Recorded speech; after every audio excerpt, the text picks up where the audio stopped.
So, good morning, everyone. My name is Colm O'Driscoll, and I'm here to speak about nature-based solutions for health and well-being, more specifically exploring innovation opportunity, entrepreneurship, capacity building in green care, for this emerging sector of green care. Okay, just very quickly, we'll give an overview, we'll give a background first, then an overview of the project that we're going to present, and we're going to go into some detail about what this project does. And then towards the end, we'll look at some existing initiatives in practice, emerging opportunities and other platforms that also do what we do, but in other ways, in other spaces. So the background, very, very briefly, we're quite aware of these emerging megatrends that are causing us huge societal problems, such as urbanization, and many of these health and well-being issues that are coming out as a result of these megatrends. For example, I'll just go through some of them here. Mental health dominating the global burden disease, so we have 800,000 deaths associated with, of suicides per year associated with, for example, mental health issues related to as well. Other related issues can be, for example, obesity is a pandemic, 4 million deaths per year, chronic lifestyle related diseases, sedentary lifestyles, increasing in prevalence across the world, 38 million deaths per year, and looming in the background is the climate crisis, obviously, having a huge impact on all of this. Urban living is associated with increases in these health problems. Key factor here is stress. Stress is actually one of the prevalent risk factors in suicide, fatal disease. As I mentioned in the previous slide, over 800,000 deaths per year associated with suicide related to stress as a risk of urban living and urbanization. Green health is being promoted, so there are solutions. Green health is being promoted as one of the green spaces and health and well-being, nature-based solutions and health and well-being associated to green space management are emerging as solutions. So there are solutions. Tree-rich green space plays a protective role on mental health. There needs to be obviously increases in the access and the occasion for social activity and connections with this, and this obviously as well has an effective preventive and protective function during this time of global crisis, specifically, as we're all very familiar with a lot of these emerging studies showing that during the pandemic, people wanted more access to green spaces. People wanted more access, not only more access, but closer access and more availability to access to green spaces. And again, we know that living in cities also reduces mobility, so physical inactivity is also a big issue. Globally, here again some figures, globally 1 in 4 adults and 80% of adolescents do not have enough physical activity, many of these in urban spaces. Again, the chronic diseases that are associated with this inactivity, sedentary lifestyles, heart disease, stroke, diabetes, cancer, dementia, depression. 2 million deaths per year connected to these sedentary lifestyles as well, and chronic diseases. So green exercise is emerging. Again, as I said, connected to this increasing green space access, green exercise and activity within green spaces can help reduce the impact, the effects of this. And again, the green space, enhancing green spaces in urban areas, specifically we're speaking about urban areas here, but also in rural environments, are the range of ecosystem services that we're familiar with that nature provides. And connected to this, there are also the social health and well-being services and benefits that nature provide. the outcomes of which can include, for example, enhanced subjective well-being, persistent physiological changes, morbidity, reduced morbidity, mortality, and longevity of lifespan. There was one very interesting study recently by IS Global, which actually, the results showed that 43,000 deaths per year could be prevented if we stuck to the World Health Organization guidelines on access to green space. What this actually means is this particular study showed that if we have access within 300 meters of green space, 1 hectare, half hectare of green space, we can actually prevent these kind of numbers of deaths in highly urbanized areas. And this is where we come in. So I work with an organization that does this. One of the platforms that we are promoting to enhance these green spaces is Forest, and another is Wow Nature, one working with private finance and the other working with public finance.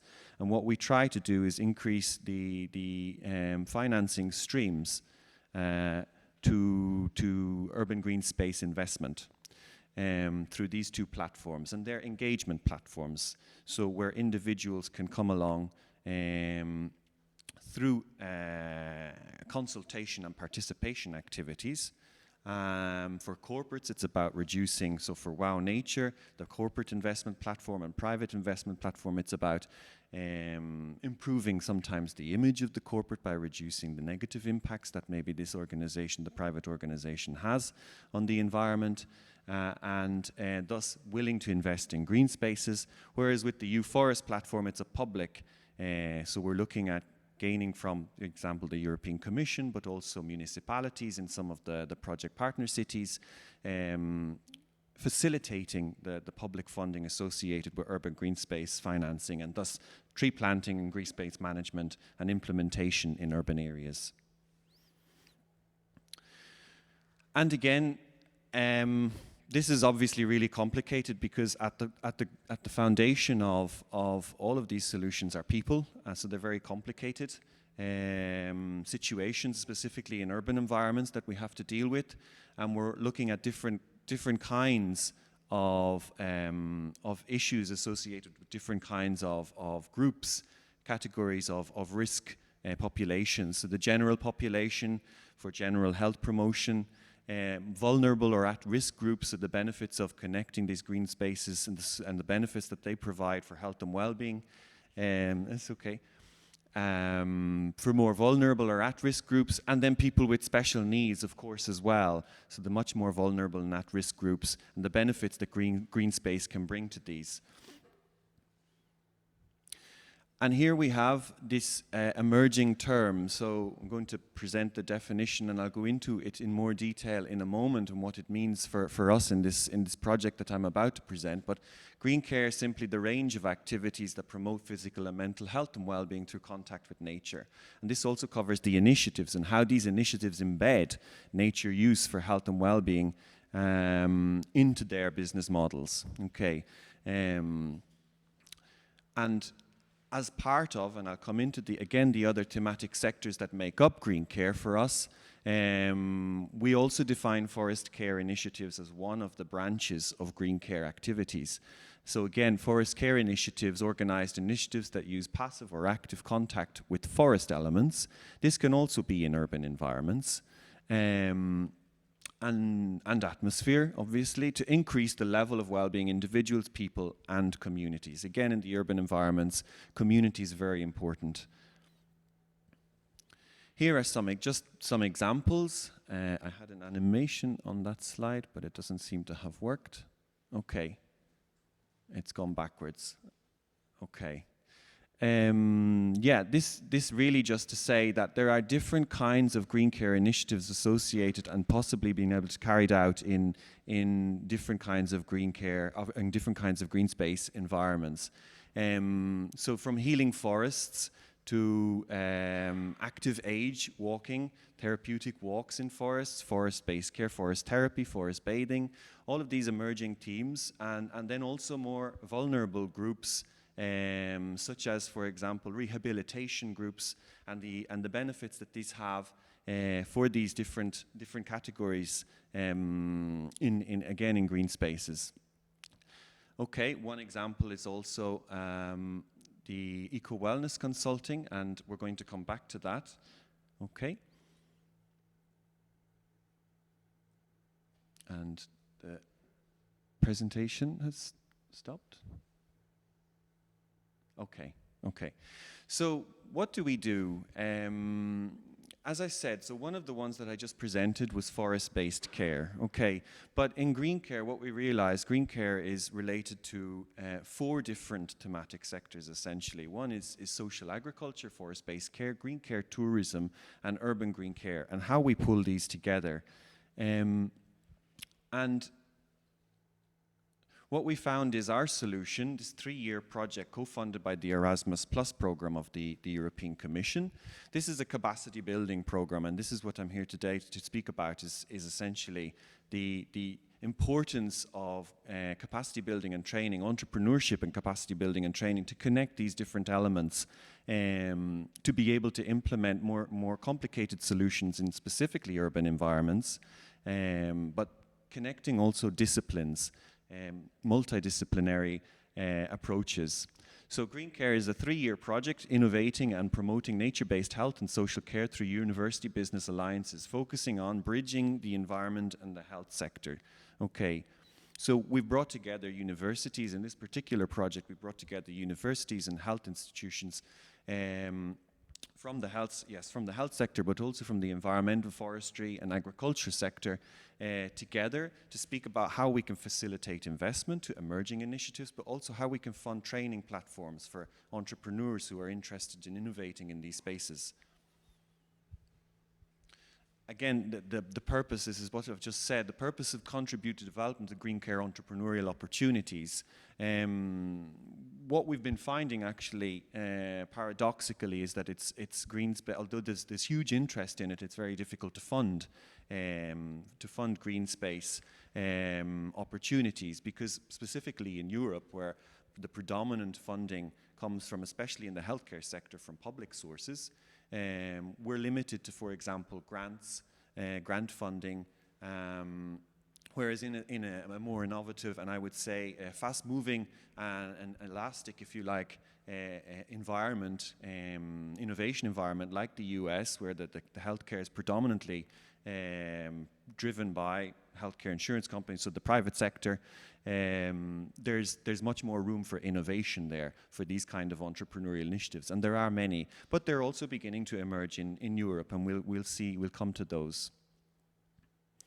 So how our project works in 3 relatively simple steps. The project, each of these steps is connected to a year, one of the project years, just to really simplify it. So the project was a 3-year project. The first year is focused on building the research capacity of not only the consortium, but improving as well the research related to innovation and entrepreneurship capacity in green care. At European mainly was the initial focus, but we've also expanded to international level, and also building as well a network, an alliance of environment and healthcare organizations within that space. The second year is where we developed a training program. So this learn phase through the lessons learned and the research, and we put it all together, and we've been developing this training program. It's an entrepreneurship training program for green care initiatives. And here what we have is, and I'll come into it in more in detail, but we have a phased approach where we have first launched this online course, an e-learning course, out of which there have been some projects that will have been presented, which will then enter sort of a competitive process that enter into an accelerator-style entrepreneurship training program for green care initiatives. Okay, And that's the practice part, okay? So from ideas to business, essentially, where all of these ideas that would have come through the e-learning training program and through our support, and if you like, incubation, they will have been then accelerated, and we're hoping as well to connect them to some funding. So this is really the join phase. So we're building the network, we're researching as well the state of the art. Then we have this learn phase, as I just mentioned. So definition, we're establishing what the definition of green care is and the related thematic sectors, because there are some instances in some countries, for example in Austria, that have been working in green care topics for many years. And Austria is actually another very interesting example, because not only have they been working at it for many years, but they've actually embedded it in national regulation and policy, and is the only country in the world that I know of that has done this successfully. So where they've at government level embedded green care into public funding. For the agriculture sector specifically. So here they've connected it to social agriculture, but they're expanding on this now to the other 4 thematic sectors that I spoke about. And by doing this, you're also attracting the attention of the healthcare sector. Okay. We analyzed 20 case studies, 20 best practices to understand the innovation potential. So why do some case studies succeed? Why do some fail? What makes, especially in this sector, because it really is an emerging sector, and it's one where you have to be innovative to actually generate a profit in, to keep a business model going. And from this then we looked at and published an innovation report, a blueprint, an innovation report first, and then a blueprint on how to set up as well these initiatives, but also looking at the barriers, the weak for factors for innovation in relation to setting up new initiatives, green care initiatives. And then from that as well, we developed 4 market outlooks based on the 4 thematic sectors that I spoke about. These market outlooks looked at the supply and the demand, the investment, and the potential, the market potential for these 4 different markets. This was really tricky because there was nobody else doing this, and yes, I mean, again, if you compare Europe to the US, the 2 very different markets, and there's a lot more going on in the private sector in the US in relation to this, where you have to be innovative, whereas the European market is very much dominated by the public health sector across most countries. Little bit different here in Belgium, I must say, and also in Ireland, where I'm from. But countries like Germany and Italy and France, where the public health sector is the public role in the health sector is very, very strong. It's very difficult to innovate in that space.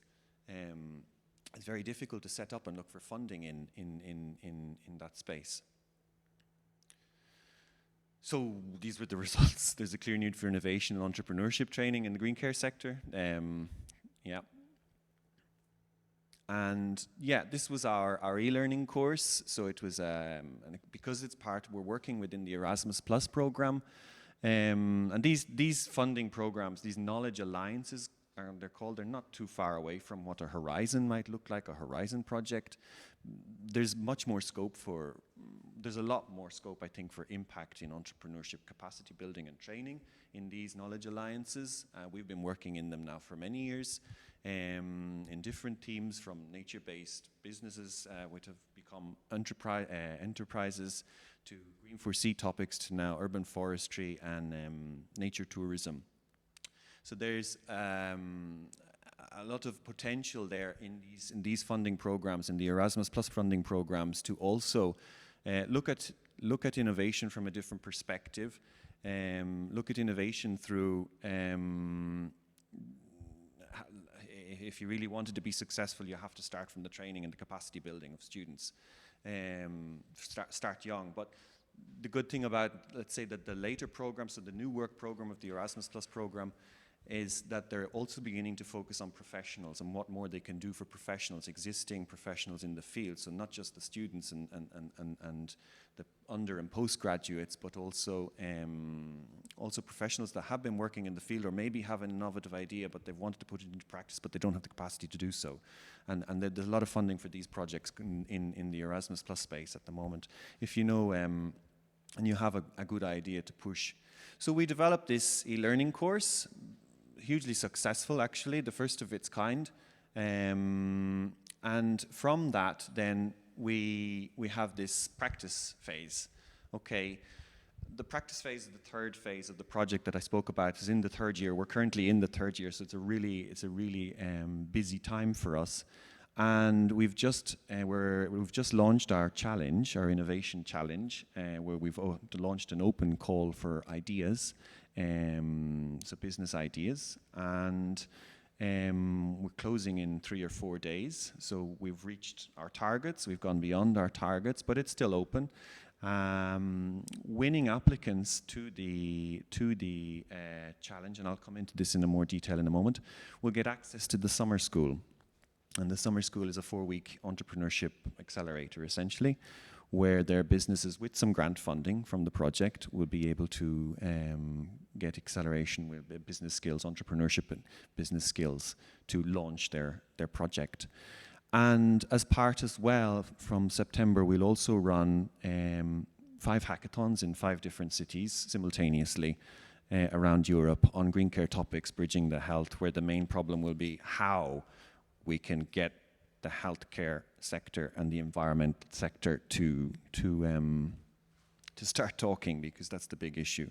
You know, forestry and agriculture are considered, you know, really traditional sectors.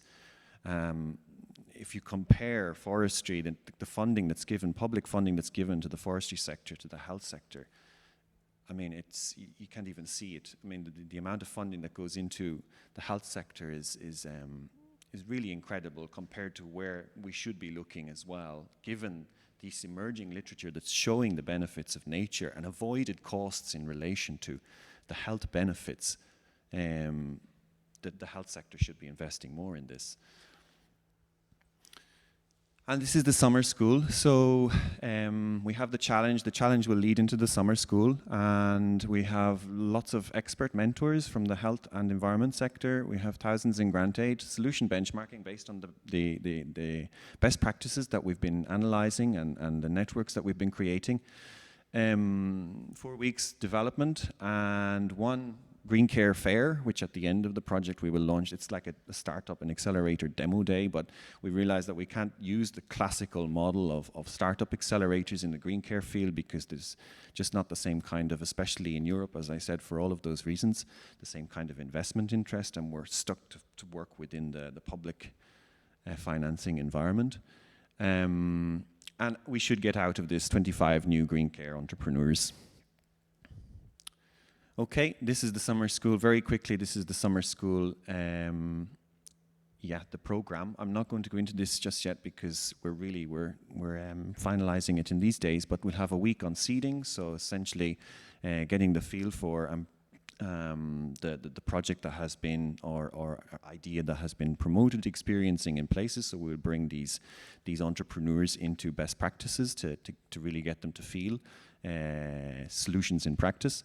Learning in action, so it's a much more challenging, we're looking at more the hard skills of entrepreneurship, and finalizing the green care idea to lead them into this green care fair, which will be an international fair based in Padua and Venice in Italy on the 7th and 8th of July. I'm going to hand the floor over now to Tadhg. And Tadhg is the acting coordinator of Go Green Routes, another platform, very interesting platform operating in this space. But I don't want to say any more and take the Tadhg from floor. Please, Tadhg, can you hear us? Yeah, I hear you. Thanks so much, Colm. Thanks for the introduction. It's a pleasure to be here today, and I was enthused in various different ways by your presentation. And there's definitely an Irish flavour to this event. Part of the Irish flavour has to do with the Titanic got a mention in the keynote, and I worked in Belfast, which is best known as the home of the Titanic. It actually has its own Titanic quarter and museum. Some of you may be familiar with it.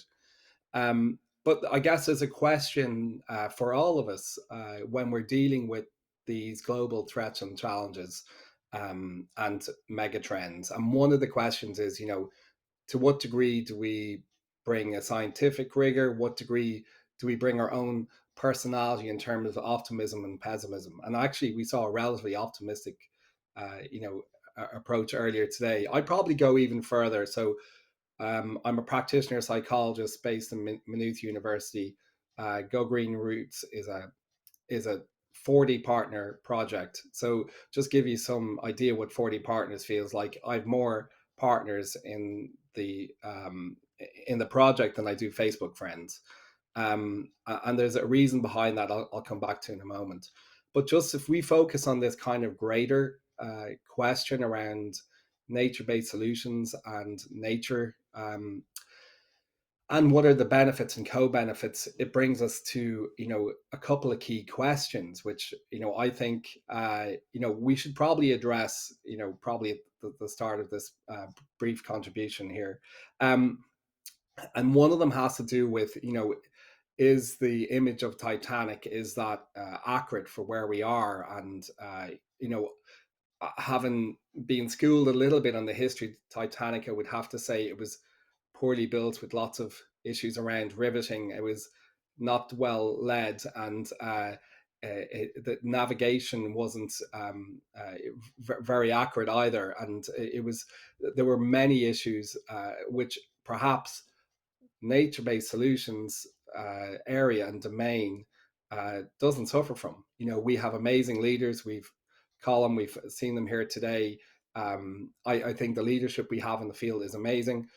And then we have to think about the next generation. So are we providing ecosystems to promote the proliferation of the ideas rapidly? Because if we do this rapidly, and we probably only have till the end of this decade really to get a grip on that, then the Titanic should best be put into history, because there's actually a whole other dimension to climate change, and that's around climate change mitigation has many positive benefits for health, for human and environmental health. And I think that's really important. I'm a part of a number of different networks, and I'll refer back to those in a moment. But there's different degrees of awareness around the health component and the kind of optimistic trajectory. And I'll just give you an example. So, reducing emissions, reducing traffic congestion, renaturing cities, these have fairly, quantifiable positive impacts upon human health in terms of reducing the co-hazards of air pollution, which is a direct stressor. So air pollution has a direct impact upon our body. In fact, some small particles can pass the blood-brain barrier. It's actually linked to neurodegenerative disorder. And the other side of it is noise within a city is a significant stressor in terms of sleep. And what's interesting about that is, how do you tackle this? Well, we know that, greening our cities in various ways, reducing the carbon footprint within the areas where people are at leisure or play or exercise is really important. So with those co-hazards, really about proximity to the source. Now, I won't drill down too much into that, but suffice to say, there's a wealth of knowledge around that. So we're actually bringing, through nature-based solutions, we're bringing what I would say is benefits for health and co-benefits for the environment. And we know that's not the way it works in nature-based solutions, because the evolution of nature-based solutions isn't from the health sector, but is.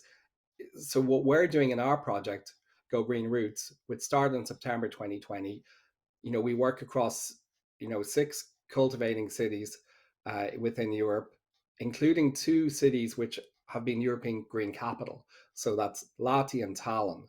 And it's really instructive when you're working with cities which are very advanced down the sustainability and NBS track. And we have other cities, including Limerick in Ireland, Versailles, Burgas, which is also a partner within Connecting Nature, and Omeo, a major city with gender-based innovation in Sweden. So we're very much focused on the primacy of health within the NBS context. And why is that important? Well, for the very reason I highlighted, this idea that, some of the climate mitigation effects of NBS actually do have major health impacts. And that's something which I wouldn't say has been neglected, but perhaps hasn't been to the fore. And there are some, seminal works in the area, but this hasn't been the primacy of it. And I mentioned sleep earlier, and I'm very concerned with how do we measure effectively the impact on health. One of the areas we're looking at in our project is when we put in, our green routes, so the essentially linear parks, interconnected green areas across the urban landscape. What we're really trying to do is enhance human health through things like mobility, so more active travel opportunities, creating areas for green exercise. We're also looking at therapy gardens, something that I think our next speaker Shirley will attest to, and the use of natural space for psychological recovery, which is a key area that we saw highlighted during COVID lockdown scenarios. So Ireland actually had an extensive, I think it's 220 days of lockdown, depending on which area of Ireland you were in. And that's quite significant. But what actually happened during that, there's two things. One is we got a window into a carbon neutral future where nature was thriving. And the second is people flocked to nature. I mean, park use generally went up by 30 to 40% in many European cities, but actually use of forest tripled. So the the figures for our national forests here show that they doubled or tripled in usage when people could access them legally. So there, and not during very strict lockdown. So there's a window here into nature, and the key is actually in the title, Connecting Nature. So Connecting Nature is, is multi-layer complex and has highlighted areas, for us in other projects like Go Green Roots to follow up. And one of those points is around people's connection to nature. We call it an affinity, attachment, a relationship that people have with actual natural systems. And there's a kind of long folklore and literature around this, but there's perhaps, not overwhelming science on it. And it's one area we're really looking at, because by connecting people with nature, there's actually a knock-on effect. So part of the knock-on effect to connecting people with nature is that they return to nature. And returning to nature and making nature a habit. That happened during lockdown. Habits take about 50 repetitions to be reinforced. And with the length of lockdown, many people's visits to nature were so frequent that it became habit forming.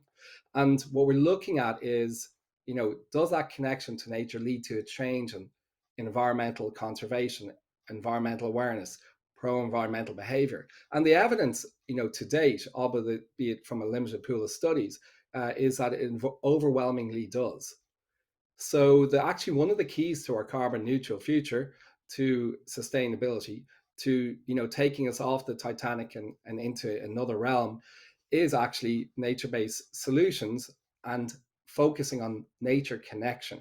So connecting people, as we do in our project, with virtual reality, with social and digital innovation of different kinds. And I'll just give you two examples we do around that, and they relate to this model we call, 360 intergenerational health.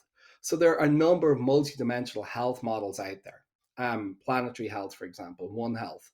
And what we're doing in our model of health is we connect, access to nature, time in nature, your connection with nature, with things like, sleep. And the way we measure sleep is quite innovative. You could ask somebody to keep a sleep diary, but generally you're going to get, they'll tell you what you'd like to hear. Instead, what we do is we use something called ecological momentary sampling. So we ask people at various times throughout the day, it could be 10, 12, and then 2 in the afternoon. We ask them how wakeful they feel. And if you do this over a number of days, you get actually a good idea about people's sleep quality by proxy. And this is the type of innovation we're working on. And two other elements we're working on. One is, we're trying to redefine what nature connection and connectedness is. You know, does it feel different to be connected to urban nature where it's very limited in scale, it's perhaps limited in degree of biodiversity, it could be a monoculture or wilderness? Are these two different things? And from our current study on that, we've conducted pilot interviews to date. It's quite interesting. So nature is much more complex than we think in terms of people's connection to it. We're asking questions like, is this state or trait? So is it something people's born with, or is it easily shaped? Is it malleable? It appears it is. Does it change across the lifespan? Because if we're able to enhance people's connection to nature and to the nature-based solutions and green infrastructure we're putting in cities, that actually has big implications in terms of what I talked about, that the chain cycle that can occur.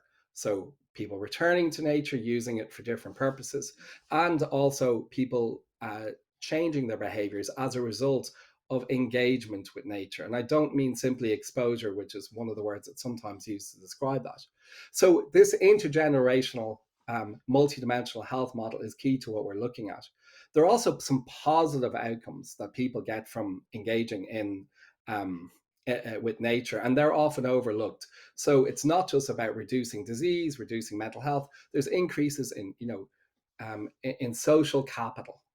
So after going, on a walk in nature, people often engage in more pro-social activity. And that's really interesting, because one of the things we know about society right now, we wish that everybody's a lot more pro-social, especially in times of conflict. The other dimension is nature for recovery is really, really important. And we've just developed a mission statement between ourselves and our clustered projects relating to Ukrainian refugees, to ensure that this changed demographic is represented in our studies as we seek to develop green spaces in European cities. And it's very important that those voices and others of migrant and refugee communities are amplified at this stage.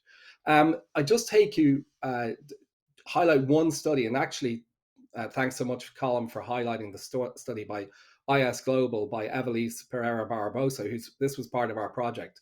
There was one statistic you didn't mention, which is actually more than 65% of Europeans don't have access to sufficient green space based on this WHO recommendation. And we're doing further analysis around that, because we're very much concerned not just with the access, but the quality of that green space. What is the configuration of that green space to have these co-benefits for stress reduction, for resilience, for enhanced well-being, even for enhanced cognitive performance or workplace behavior. So I'm just going to take you a step forward. That's the backstory to our work.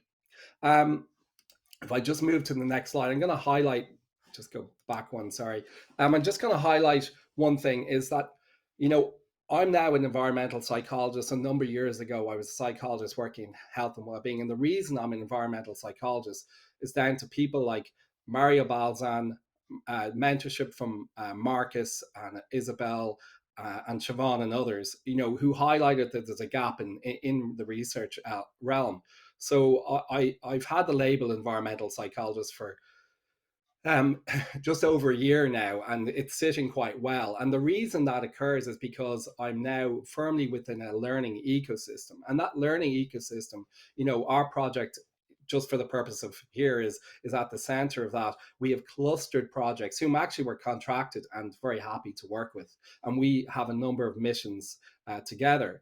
But we have linked projects including Renature from Malta, ProGI Red from Aachen, Diamond, which is actually not a nature, but it's a mobility and gender. And there are many other projects within this realm.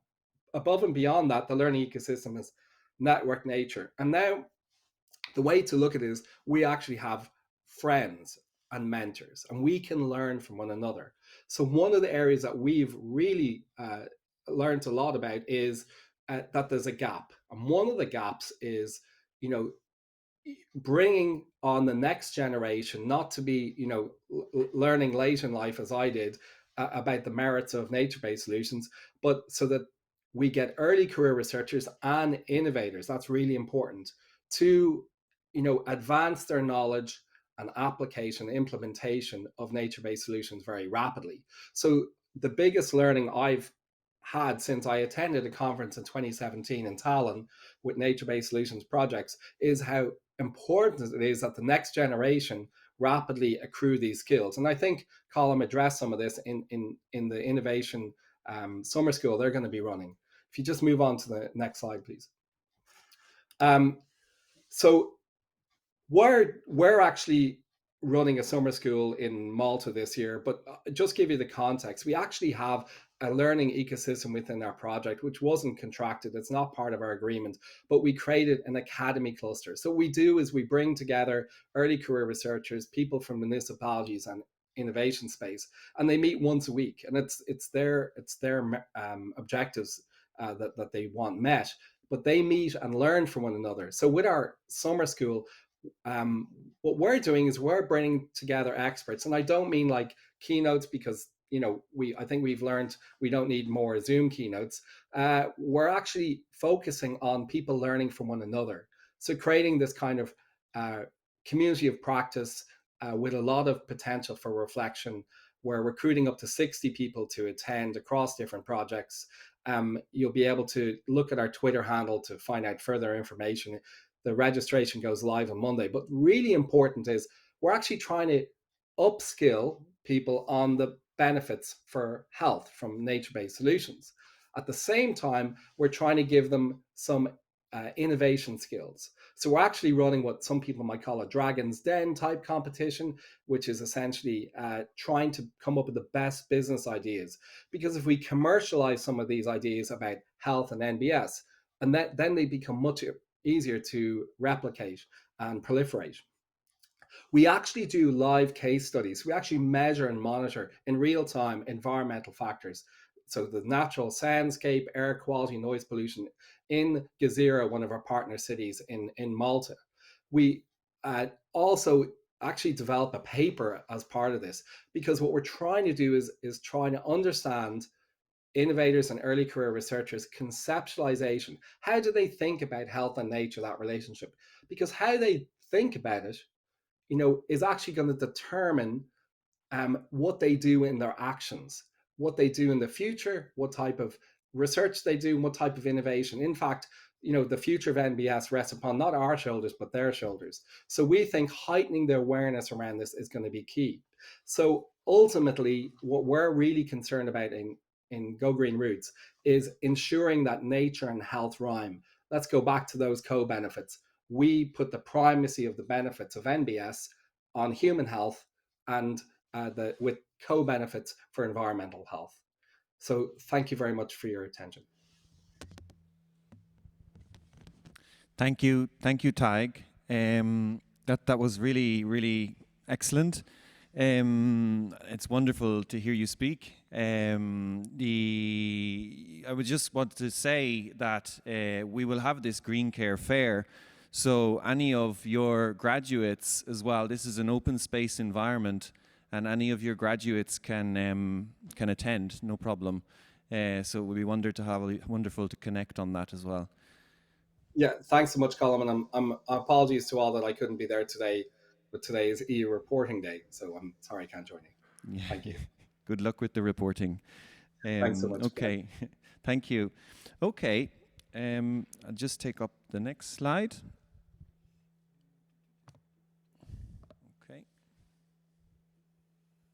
Okay, and I'm going to hand the floor over now. I presented this a little bit earlier to Shirley Gleeson, the founder and acting director of Ecowellness Consulting, nature-based intervention. So one of these green care initiatives that we spoke about. I realize we're a little bit late, but we can maybe go a little bit 5-10 minutes over time if it's okay. I don't know if we have another intervention after this, but it shouldn't take too much longer. Okay, and I'm going to pass the floor over now to Shirley, who's going to explain to her experience from the ground up, really what it took to get her business off the ground as a green care initiative. Okay? Thanks, Colm. I might actually stand up and present, if that's okay. Hi, everybody. Can you hear me okay? Yeah. So I'm Shirley, Director of Ecowellness Consulting. Just to say a little bit about my background and where the initiative came from. I spent 20 years working in health and social care in Ireland. I worked in mental health, I worked in cancer care, I worked in disability. And throughout those 20 years, I would have always trained internationally. I went to South Africa, trained as a nature guide, worked over there at the national parks, went to the US, trained in forest therapy, went to the UK, trained in ecotherapy. So during those 20 years, I really integrated nature into the healthcare systems where I was working. For example, when I worked in inpatient settings for people with mental health difficulties, I developed a tree trail there. When I worked with child and adolescent mental health, I developed a program there for families in nature. So I would have always been doing eco-social work, but nobody really knew what I was doing. So I think in terms of the questions, what are some of the key barriers to development and scaling? I suppose I got really frustrated with the traditional systems. I saw that there was huge amounts of money being poured into healthcare, absolute massive amounts compared to the environmental sector, and it was really going to waste a lot of the time. So in 2015, I set up as a sole trader Nature, Health and Wellbeing Ireland, and I really worked part-time in that for a couple of years. And then in 2018, I set up Ecowellness Consulting. And basically, one of the main barriers was the lack of awareness in Ireland as to the importance of nature for health and well-being. So I really had to create awareness. I had to present to Doctors for the Environment. I had to present at different conferences internationally, really to build up the credibility and professionalism. And 2018, I attended the Social Entrepreneurs Ireland Academy, so it was like an accelerator program. So that was the first time I really understood, look, this is really important. This is really important work, because I would have seen throughout my career people talking about their experiences in nature to help them with trauma, to help them with distress, to help them with grief. So it was really at a human level. So now Ecowellness Consulting, we design, deliver and evaluate nature-based interventions for mental health. We also train forest bathing guides in ecotourism and eco-wellness and preventative health. And we also train forest therapy practitioners to design interventions for mental health, recovery and rehabilitation. So some of the initial barriers were around funding. Where do I get the money for this? So we did receive some seed funding from Social Entrepreneurs Ireland, which was really pivotal. And now we have 4 different income streams. So the first income stream is for people that are paying privately to do our training. So we've trained people from 35 different countries. So we would have healthcare professionals, environmental professionals paying for our training. The second area of funding is small grants.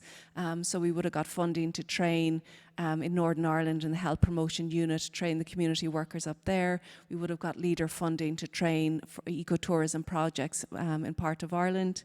And then the third area of funding, we're involved in some European projects. So we're involved in Erasmus Plus, Youth Action for Nature and Wellbeing, and that's to develop a toolkit for youth workers throughout Europe in terms of eco-anxiety, to work with young people around eco-anxiety and climate change. And then the fourth funding stream we have is to work with corporates around nature-based wellbeing. So that is really a sustainable model for us. Some of the other barriers is really, building up the expertise, getting a good team of advisors, getting a good team of mentors and trainers, not just in Ireland, but really in Europe. And then also, developing partnerships. So we developed a key partnership with Mind, the major mental health charity in the UK, and we've also developed smaller partnerships within Ireland. So there were some of the barriers we came across. I mean, now, in terms of the healthcare professionals, people understand the value of nature-based solutions. They understand the value of nature, but the systems are so dysfunctional and quite burnt out. So bringing in change can be very difficult.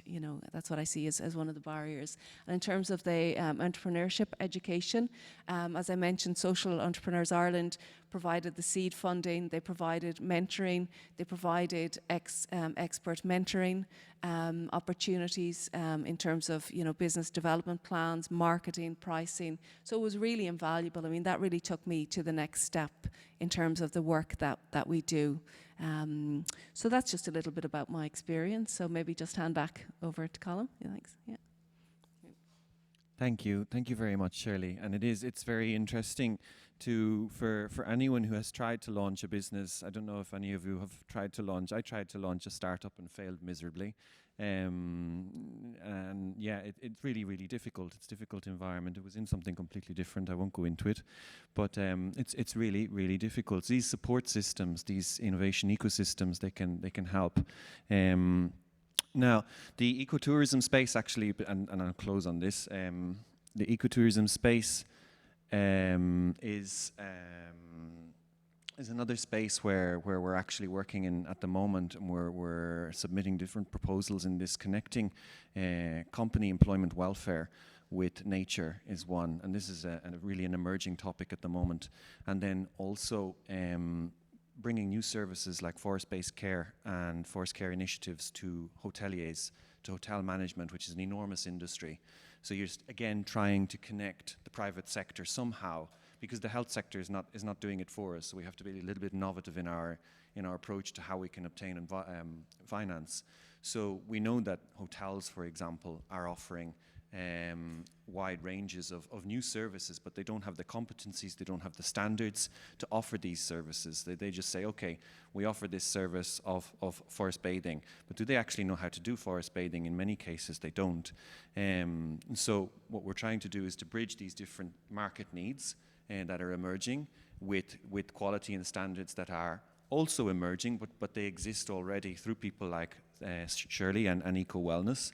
And creating almost new markets in a way to try and activate the finance streams that are needed for nature-based solutions for health and well-being. Again, company welfare is another one. There's this push in Italy I've seen at the moment, not so much in other countries, but at the moment we're launching through tourism destinations the possibility for companies to integrate into their employment welfare programs stress reducing programs for employees, so moments where they can go into nature based on, rather than going, for example, you can have a bonus for, I don't know, eyeglasses or insurance, health insurance or something. What you do actually through this private company welfare program, you get an experience in nature for a week, and by the end of the week, the idea is that the employee comes back more relaxed, stress-free, and more resilient, essentially, over a period of time. So we're testing these things in tourism destinations that are open to these things at the moment, and hopefully creating new products and services for the market for nature-based solutions. Do you want to? Yes, yeah. So I'm also the community ambassador for health and wellbeing for the nature-based enterprise platform. So it's really a fantastic platform if you're not aware of it. So basically it matches buyers and sellers in different European cities in terms of nature-based solutions. So if you want to just go on to the next slide, yeah. Great. So there's 10 different communities. So you can see, I think Colm's involved in sustainable forestry. There's also sustainable tourism, health and well-being, community engagement, green buildings. I think you might have saw the green living room outside. If you didn't, maybe have a look at it. So it's really about bringing, I suppose, change makers and people that are really kind of promoting this work together on a very practical level and developing networks for people to engage in dialogue around best practice about evidence base as well. So yeah, Colm. So we have over 350 enterprises on it. Ecowellness is obviously one of them, and over 2,000 users internationally from all over the world. And we also do a series of webinars. We do connecting events. There's been mentoring. There's been fantastic opportunities on it. We do challenges and opportunities every month, so keep an eye on it just to update. Yeah, great. Yeah, thank you very much. And if I can close on, so what I've presented is a taste of what the Erasmus Plus program can do, can finance. And what we're trying to do with Connecting Nature as well is build on our lessons learned from a different commission finance stream and the projects coming out of that. So we have a portfolio of these green, like we have EcoStar, Green for Sea, Forest. We're launching Etifor, this one on tourism, in the coming year. And we're trying to bridge these platforms. Okay, we're trying to connect these solutions coming from Erasmus funding and Horizon funding and often some of the projects can have very similar activities going on. But it's when you begin to see the difficulty and have sometimes in launching platforms like this, well, it's better for us to work together, no? So what we've been doing is working very hard with Connecting Nature team to bring the solutions that we have on some of our platforms into theirs to help grow the Connecting Nature platform. So that's it. As I said, our summer school is, the closing date for applicants is, it says the 24th of the 4th, but we're actually open until the 1st of May. Yeah, so I'm going to close there. I know there's one question, so I'm going to hand over to this lady. And after, if there are questions online, okay, perfect. Okay. Yeah, I had a question with regard to the summer school, and I was wondering if the entrepreneurs are selected, and if yes, based on which criteria, or is anybody welcome? I think this is on as well. Yeah, no, it's a really good question. We have like a selection matrix, a criteria selection matrix based on including the nature-based solution business model canvas from Connecting Nature. So we're using some of their criteria in our selections. And things like team, level of sustainability of the model. I won't go into all of them, but we do have a selection criteria matrix for the applications that have been proposed. So again, we can. We're actually doing it in these days, so it's difficult to answer directly the question, but we do have a matrix for selection. It's because I was involved in the mentoring program from Connecting Nature last month with Adrian and his colleague. So I think there was also kind of a selection, it would be interesting to know what aspects are important in order to be an added value to the summer school, or if you can really come with a beginner's mind, or if you have to bring in some expertise. No, you can really come with the beginner's mind, but we do the interviews, because these are people-centered processes. Of course, the interviews are going to be really, really important. Mm-hmm. So we're going to try and get a connection from a series of interviews. There will be 3 interviews. We already have reached our target for applicants, but like I said, it's an open call. Mm-hmm. So even if we have 25 places, 5 of these currently are for externals and 20 for students, but we've received a lot of feedback from the professional environment that we should increase actually the number of applications for participants for professionals, and we probably will. So yeah, to again, have some diversity, I guess. Also. Yeah, but beginning is a huge diversity, but we're not unused to this. In a previous program, we had similar difficulties. There will be this first week of accelerating everybody to the same level, mm-hmm. more or less, in the topics that we're speaking about, okay?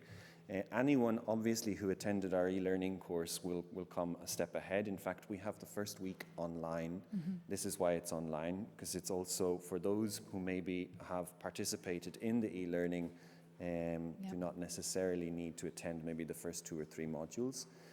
Whereas the 3 core weeks in presence in Padua, near Venice, that they will be mm-hmm. fundamental to the acceleration process. Yeah. Okay, thank you very much. Yeah. Thank you. Thank you. Okay, I think if that's okay. And yes, thank you very much. So we hope to see you there, and goodbye. Thank you.